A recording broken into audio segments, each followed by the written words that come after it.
The GT Online San Andreas Mercenaries update coming out next week looks to be pretty damn awesome. It doesn't seem to be a pretty major DLC, but it does seem to have some really cool stuff. One of the very cool things being the F35. And in this video, I wanted to go over everything that we sort of know now about this new aircraft. I'm sure a lot of people are wondering what exactly it's going to have, like how it's going to compare to some of the other vehicles, some of the other aircraft in the game. So in this video, we're going to be going through the trailer yesterday and taking a look at some of the fine details Rockstar actually gave us about this new aircraft. So let's go ahead and hop right in.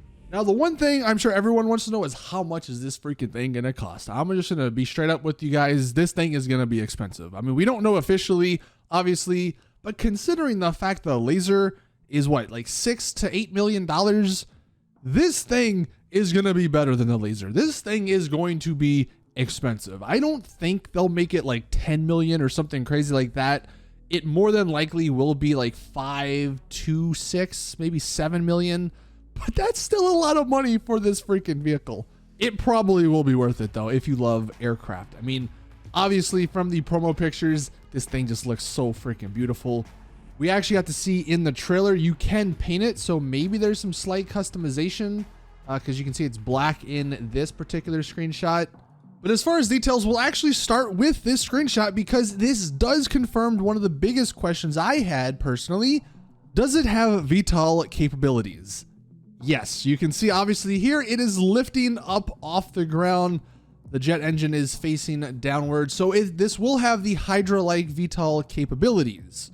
Now, like I went over in a video 2 days ago, one of the problems with a bunch of these features Rockstar's added to these aircraft is they all use the right on the D-pad button. VTOL uses right on the D-pad. Stealth uses right on the D-pad. The flares or the chaff system uses right on the D-pad. So now that we know the VTOL capability is confirmed, that might actually end up ruling out some of the other features like stealth or like the flares. This could end up just being a better version of the Hydra. I hope not, because of course, like the Hydra, we already have it. I would want something a little bit different. I would at least hope for stealth capabilities somehow. But again, given the fact that we know it has the VTOL capabilities, all those other features are now in question. So that was the first major detail that we got to look at. The next thing is actually explosive bullets. So unless Rockstar just blatantly lied in this trailer, take a look at this clip. It does look like the laser that was exploded by explosive bullets. That is not a missile that hits the laser. Those are literally the bullets. So that also confirms this F35 will have the explosive bullets like the laser also has. So it's going to have the VTOL capabilities. It's going to have explosive bullets. That's another reason why I don't think we're going to end up getting like a stealth feature or something like that, just because if it did have stealth, imagine how overpowered that would be. You go into stealth, hop out of stealth right at the last second, you use your explosive bullets, pop back in stealth, and then no one knows where you're at, obviously, unless they're just looking up into the sky.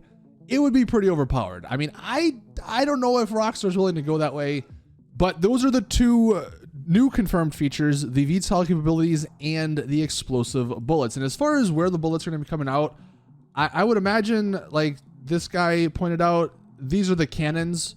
So it is going to be coming out from both sides, which is kind of cool. I believe the laser only comes out of one. So this, might mean there's a bigger target area for your explosive bullets to hit. Now, as far as some of the other weapons, it's not only just going to have the explosive bullets, because on the, you can see at the bottom left here in that trailer on the dashboard or whatever it's called, cockpit view, you can see it does have the front cannons, which are explosive.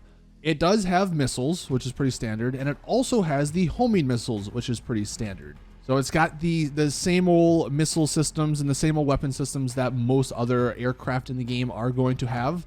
It does have a parking brake. I don't know how a parking brake works in an aircraft. If anyone loves to explain, let us know. And another view of the cockpit, it's a little bit blurrier, but at the bottom right, you can also see this does confirm the missiles. I would imagine that's just the same missiles. I don't think that's indicating like bombs can drop like some of the other aircraft in the game. But also I wanted to mention this interior is also new. It's not a reused interior. So that's also a pretty cool feature. They're actually putting a little bit of effort into the interior of this cockpit view. If you use first person, it will be new, it will be different. So those are all the new features we now know about the F35. Again, I think the biggest thing we still just want to know is the price. I don't know if Rockstar's going to tell us that before the DLC comes out, just because if it does cost like $7-8 million, a lot of people are going to be upset going into the DLC, and I'm sure they don't want that to happen. But I guess knowing now what we know about it, how much do you think this vehicle is going to cost? I'll be curious to see what everyone's thoughts are on that. But anyway, that's going to do it for the video. Thank you guys for watching. Please drop it a like. If you did enjoy, subscribe for more GTA content. And as always, I'll see you guys in the next one.